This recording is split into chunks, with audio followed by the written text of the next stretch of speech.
Hello, this is John Paval with Access Arts Live on a Sunday morning here in Europe. The music that you're hearing is the intermezzo from the opera Cavalleria Rusticana by Mascagni.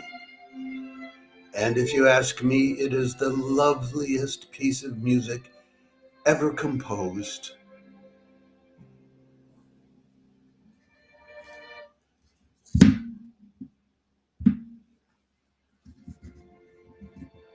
And you have an opportunity to enjoy it today, April 13th, 2025, at 3:30 in the afternoon European time, at which is 9:30 in the morning on the East Coast, and early 6:30 in the morning on the West Coast. But it could be worth getting up for, and that would be at half past midnight down in Australia. I'm here to tell you a little bit about the production in advance in case it will pique your interest. First of all, let me show you the composer, Mascagni. This guy was in his 20s, I believe. Yeah, when he composed this opera. Mascagni composed this opera as part of a game, a competition. An opera competition was taking place. This is in the late 19th century, around 1890. And Mascagni, who had never composed an opera, decided he'd enter it. And so he came up with this opera, and he won. And he became internationally famous overnight. This is like these Britain's Got Talent or the music festivals they have, that are broadcast live all over Europe now every year, and in which people who were formerly unknown become major stars. That's what happened to Mascagni. This is in the late 19th century. And there's a second opera on the bill by Leon Calvo, which is called Pagliacci, which is a murderous story about clowns. But because that's what I Pagliacci means. It means we clowns. And Leon Calvi got the idea to compose that opera. He was a composer, but when he saw that Mascagni, he was like, nobody could win this award with an opera. He said, well, hey, I can write an opera too. So he did. So these two operas are often performed together because neither of them is a long 3-act opera. The two of them together will give you a full afternoon in Europe, or morning in the United States if you're watching, or late night enjoyment down under in Australia. So there's a picture there of Mascagni, who's a favorite of mine. And I'll tell you a little bit more about this intermezzo at the end of this live stream, just in case you're interested in knowing a little more about how someone else so poetically described the music that you're hearing right now. But let's get to it now. Let me show you the other performers who will be doing this opera today. Tell you a little bit about them, perhaps more than that you will find online. This is being live streamed, by the way, by the terrific opera streaming outfit, which started streaming opera live for a handful, about a half dozen regional opera companies in Italy back during the COVID times. And when the COVID times were over, God bless them, they continued doing it. So there's just the ending of that music. Anyway, and this particular production is coming to you from the Teatro Galli di Rimini. Now, it's a co-production of the Teatro Galli di Rimini, which is in Rimini, Italy, and the Fondazione Teatri di Piacenza, that's the theater in Piacenza, and the municipal theater in Modena. And the conductor of the opera is Aldo Cicillo, who is the head guy at the municipal theater in Modena. The director is Plamen Kartalov. Now you ask me, who is Plamen Kartalov? Well, he's he's the director of the Sofia Opera House in Sofia, Bulgaria, and they are a part of this co-production. So you have 4 different opera houses involved in this production. And what I want to point out to you is these are all journeyman sort of excellent opera houses. No, it's not the New York Met and the Opéra National de Paris. It isn't that, but Italy, is one of the great homes of opera, and both Cicillo and Kartilov have been around for a long time and done a lot of. Kartilov has done a lot of work in Bulgaria since the 1970s, directing and taking opera into public squares and creating festivals for it. And Cicillo has probably conducted for just about every opera house there is in Italy. Sometimes we'll make forays outside of Italy to places, say, like the Florida Opera House. But you will not have seen him or known him at the Metropolitan Opera, for instance. So now let's get to, and anyway, if you go to the opera streaming website or the website of Teatro Galli di Rimini, they don't provide the background about the performing artist. So one of the things we've started doing, focusing more on here with Access Arts Live, is adding value to your experience by providing what they are not already providing you. So let's go through this here. Cavalleria Rusticana. It's the story of a former army man, a former soldier, whose name was Turiddu. He comes back from having performed military service. He comes back to get his fiancée Lola, and he finds out that she's gotten married to Alfio while he was away. So then what Turiddu does is, as an act of revenge, and I'm not sure how this is an act of revenge, he seduces another young woman in the village, Santuzza. So, and then Lola, because she's so jealous of Santuzza, begins to have an affair with her former fiancé, Turiddu. And then after that, it just gets, it's opera, so it gets bad. So in the role, a key role here is who is Santuzza. And Santuzza, I have the picture, their pictures, all their pictures up there for you, but I think I can also call up their pictures individually for you, which may be of value to you. Don't you think? Yeah, I think so. And so in the role of Santuzza, we have Teresa Romano. And here's Teresa Romano. Now, Teresa Romano, she got her training about 20 years ago, starting 2005, 2007, at La Scala, and where she started winning prizes right away.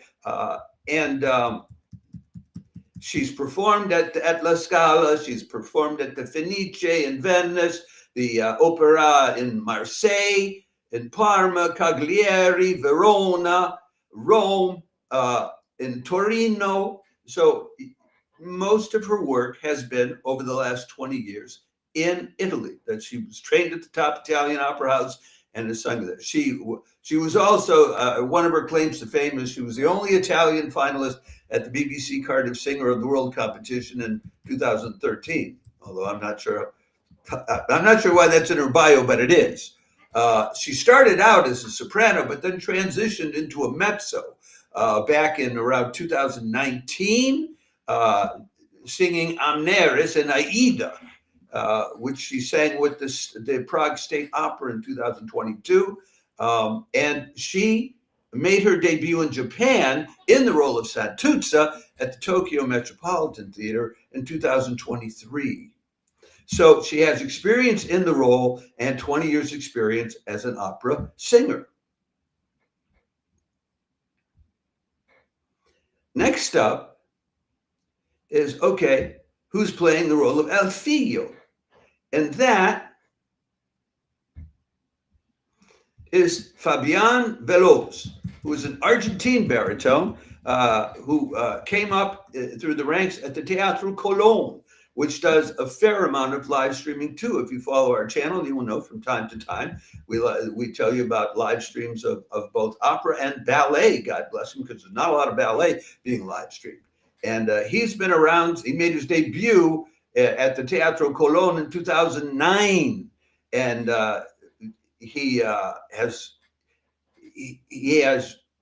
in his career, he has performed the role of Alfio and the role of Tonio in I Pagliacci, because those operas are often performed together. He's doubled up as Alfio and Tonio in these two operas in Bologna, in Metz, and in Jesi.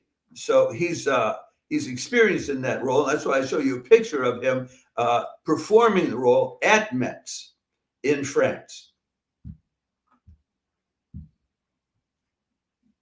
Next up is, all right, who's playing the role of Turiddu? And that's Amadi Laga. Amadi Laga has a diverse background, not just as an opera singer. He was first studying at the Paris Jazz Conservatory. And then he got into studying opera singing almost au hasard, by chance, at the Paris Conservatory, while also taking a master's in music and musicology at the University of Paris. Won 9 opera competitions in Italy along the way. Won a Caruso Tribute Prize in New York along the way. His credits include playing Rodolfo in La Bohème at the National Opera of Tirana, the Opera of Metz, Calaf and Puccini's Turandot at the Shanghai Opera, in Valence, in Beijing, also at the Puccini Festival in Torre del Lago, etc. He's played Don Jose and Carmen in Verona, at Toulouse at the Capitole, in Marseille at the Hanover Opera, the Leipzig Opera. And he's played the role of Turiddu before at the Cagliari Opera, at Salerno, and Livorno. So again, you've got the three top people in your lineup. They're experienced in the roles. They know what they're doing. They're veterans who've been brought on to get the job done right, so to speak. Next up, playing the role of Lucia is Eleonora. Let me make sure that I get her last name right for you while I'm putting up the photo of Eleonora. Eleonora Filipponi in the role of Lucia.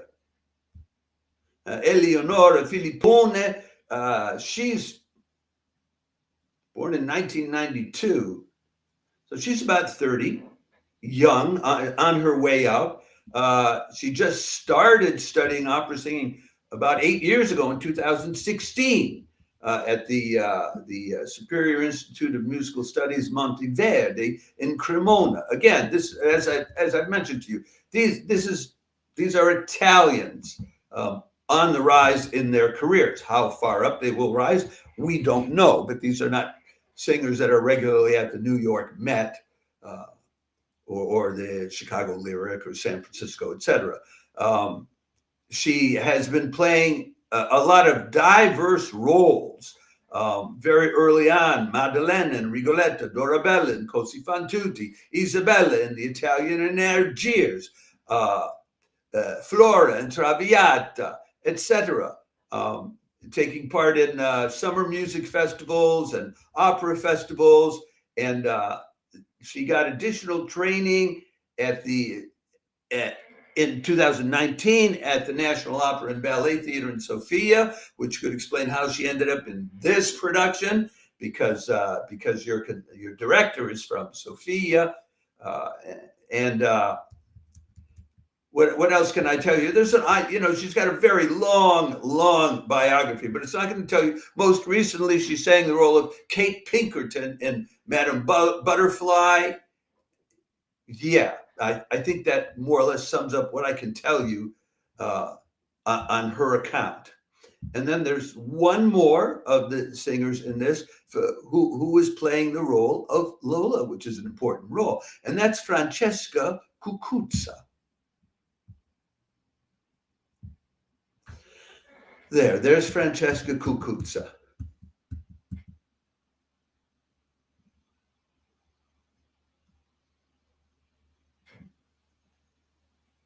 So she's the fiancée that all the fighting is about in this opera. She's a little older.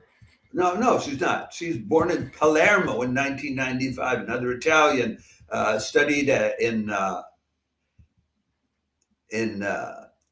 where's this? At the Frescobaldi Conservatory of Ferrara. She made her debut at the Teatro San Carlo in Naples. The roles of in the role of Papagena in the Magic Flute. She's played the Countess d'Almaviva in The Marriage of Figaro in Bologna. Magdalena in Voyage to Reims. She's played, that was with Zubin, and under Zubin Mehta, she played Kate Pinkerton in Madame Butterfly. Recent engagements she's done, Cosi fan tutti in Vicenza, Jesi, Pisa, Modena.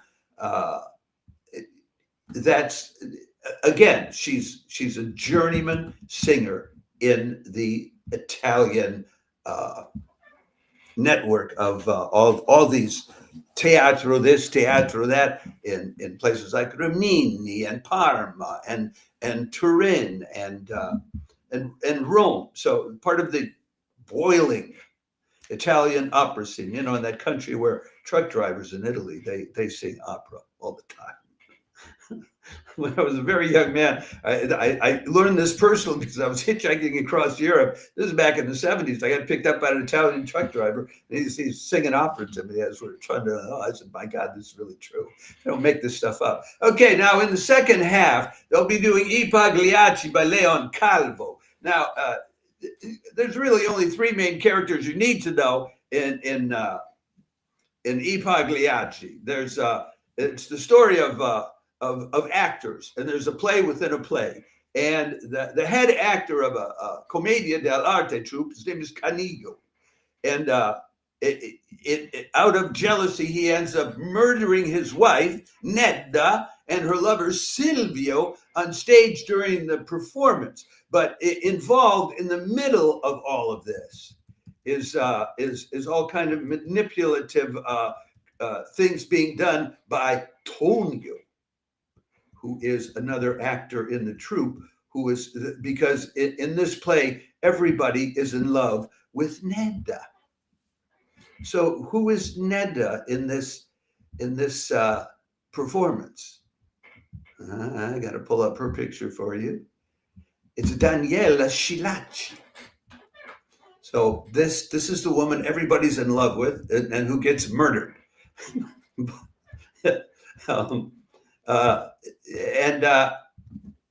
She's from, she started out at the Rossini Conservatory in Pesaro, was winning awards like in the late 1990s, early 2000s, and then started performing everywhere as Despina and Cosi fan tutte, in Sophie and Werther, but mostly in Italy.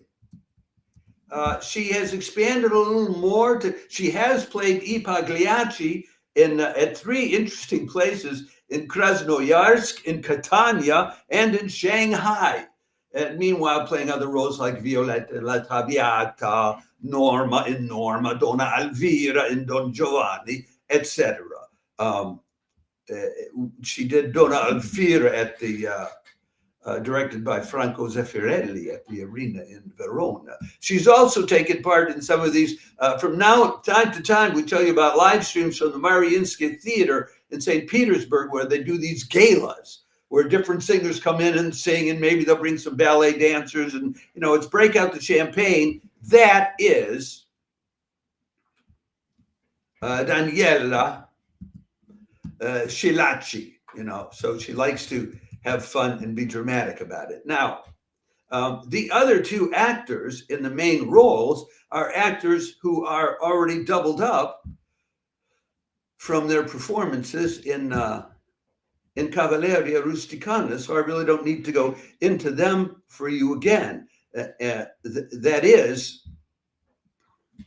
in the role of Canillo, you have Amadi Laga, who was... and in the role of Tonio, you had Fabian Veloz. So you already know about them because I told you about the roles that they played as Alfio in the Cavalleria Rusticana and as Turiddu in Cavalleria Rusticana. So that's what you have in store for you in this production. But I want to come back to you before I leave, as I promised I would do. I want to come back with you to this. What is this Mascagni that I was telling you about? Because I did a production of a play based on a novel by Hjalmar Söderberg called Dr. Glass. And there's an absolutely exquisite passage in the original novel, which I adapted for the stage, about this intermezzo from Cavalleria Rusticana. And he talks about it like it was an infection which spread throughout Europe. And it's interesting because it's Dr. Glass, who's a doctor, talking about this music that you're hearing. And on a Saturday evening, he looks out across the courtyard from his apartment. And there's someone sitting on the other side of the courtyard in his shirt sleeves, sitting on his window ledge, playing this melody on the flute. And he talks about how this intermezzo had come out 10 years before, and immediately it became famous and spread through all of Europe as like an infection, infecting everyone. And how it filled up the soul of the composer Mascagni and led to him writing other melodies and other pieces of music. But then how it spread to other people, and how it made people's cheeks redden and brought tears to their eyes, and how the entire world became infected by this beautiful music. And he talks about a stockbroker lying awake at night in bed because he's worried about how his stocks have lost value. He talks about the music dancing in the head of the idiot. And other people in other walks of life, how this music is living in them. And then he ends up saying, but while this music spreads throughout the world, the man who created it, he might be suffering and unhappy and depressed. At the same time, his audiences around the world are furiously applauding the beauty that he created. So I want you to remember that these opera singers, when you see them on stage, the sacrifices that all artists have to make to do what they have to do, with the exception of very few, and even among the greats, it's always there. There's an insecurity. There's when the marvelous beauty of being immersed in a performance is over, there can be such an emptiness that it's over. But I think the ephemeral nature of live performances is part of the beauty and can never be replaced by any recording. And that's part of why Access Arts Live exists, to provide you access to these ephemeral moments while they're happening, because when they're over, they're over.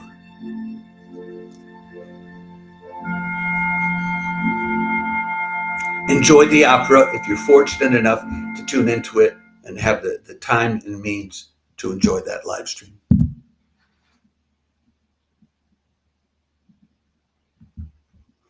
Ciao for now.